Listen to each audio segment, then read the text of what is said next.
Good day, ma'am. I'm Jerome Ibayan from Animal Science 3C. Today I will be discussing heat detection and insemination.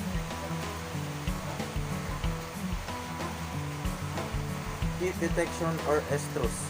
Heat detection is defined as a period of sexual receptivity and ovulation during which the female will accept the male and is capable of conceiving the orbital of first use estrus. Usually occurs at about 170 to 210 days of age in males that receive bowel stimulation. In mature sows, estrus normally begins within 3 to 5 days post-weaning. Estrus generally lasts 40 hours in males and 25 hours in sows. But variation among individuals can be substantial, range 12 to 84 hours. The ultimate sign that confirms adult or so is in estrus is immobilization or standing in response to back pressure from a bower. Another guilt is so, or from a person. However, there are several other behavioral and physical changes that may be observed hours or even days before the onset of standing estrus. Swelling and reddening.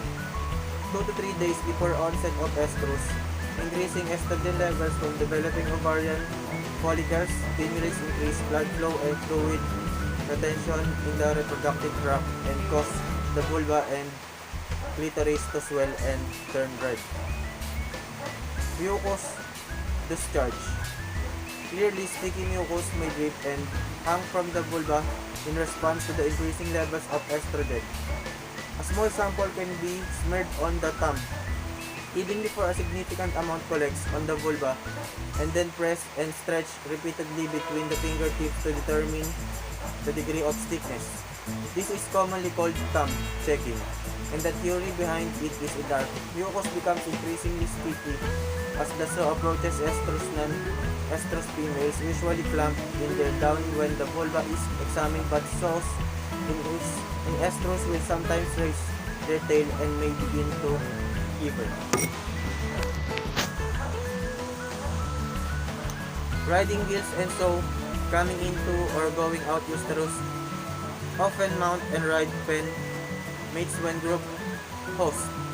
Most females will not tolerate being mounted and will vocalize loudly and make moves to escape. Females that do stand immobilized when riding are in stress and may develop rough hair and grab marks on their back from being repeatedly ridden. Females housed in crates cannot mount their neighbors but may make attempts to bite them or climb on the crate when excited by exposure to a bower. Seeking the bower. Most females will move towards a passing bower, whether in heat or not. However, females approaching estrus and in estrus will make increased effort to get close to the bower. This bower-seeking behavior has been used to develop an electronic estrus monitoring system that continuously records the frequency and duration of visits that group house females make a viewing hole on a adjustment solid-walled pen containing a bower. Standing reflex. Some females in estrus will exhibit the standing reflex. Without any physical stimulation when a bower passes nearby, the ears may spring into an erect position in some breeds and females often arc their back slightly and braces their legs through a isometric muscles contractions as is preparing to be mounted. Back pressure test. Conversely, a few females in estrus will stand in response to back pressure without the presence of a bower. However, many gills and sows in estrus will not exhibit the standing reflex when pressure is applied to their back unless a bower is present.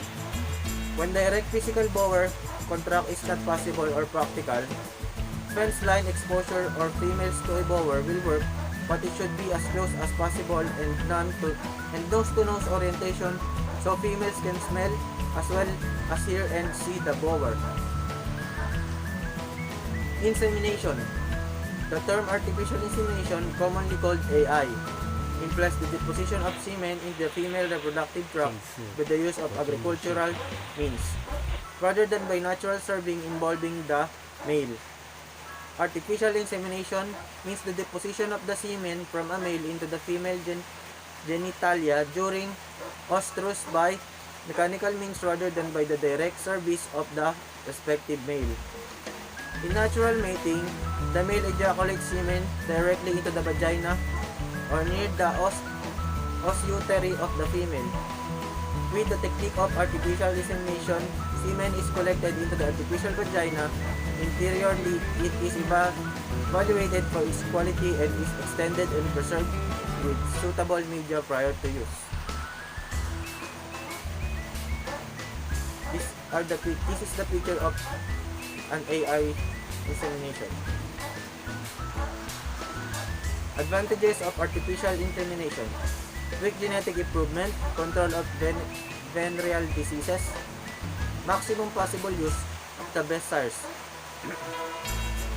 quick progeny testing, economical, correct breeding records, quality of semen, oversized size difference of animal, overcome physical inability of pool, easy transportation, cryopreservation of semen, early detection of undesirable genetic traits in the progeny, good program for small-holding dairy farms. These are the disadvantages of artificial insemination. Requires high standards of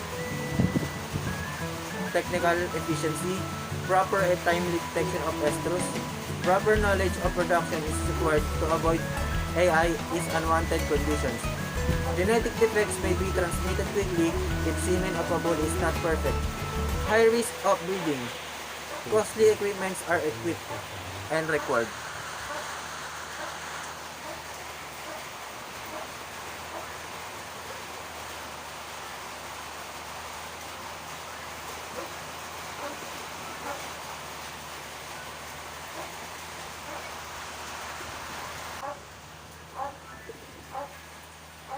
Good day, ma'am. I'm Jerome N. Ibayan from Animal Science 3C.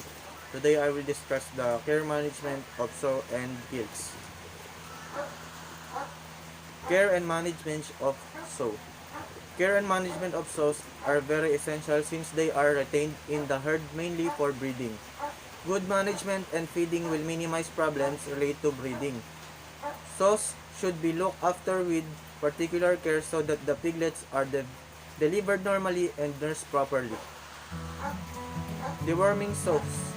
If there is indication of worms infestations, sows should be dewormed about 2 weeks before moving to farrowing, crates or pens. Treatments for external parasites at least twice in approach, repeated times for the product use. Also should be accomplished within a few days before movement to the farrowing facility. Preparing the farrowing unit. If possible, the total farrowing unit should be cleaned completely of organic matter, disinfected, and left unused for 5 to 7 days before a new group of sows placed in the unit. When this is not practical, and at least the individual pen, stall or crate should be completely cleaned of organic matter and disinfected before a new sow is placed in the unit. Disinfectants are ineffective unless the cleaning job is complete. Washing the sow. Before the sow is placed in the farrowing pen, wash the teats and belly with mild soap and warm water. This will eliminate soil and fecal materials that may contain numerous bacteria that are potential diarrhea-producing agents for the nursing pigs. These procedures will also eliminate arcaries, roundworm eggs that should serve a source of infection to the nursing pig. Feeding the sow. During pre-farrow in the facility, sows can be fed as they have been during gestation. That is, limit fed 4 to 6 lb per day depending on weather and housing conditions. Better results are often reported by producers, however, from feeding a laxative ration pre-farrowing to preventing constipation. Care and management of gilts. Gilt management practices from birth have potential to influence the future reproductive performance of the sow herd. Good guild is management can largely resolve the existing gap between excellent genetic potential and the more modest of lifetime productivity typically achieved in industry. Age. The modern guild is learner than previous generation and tends to reach puberty later.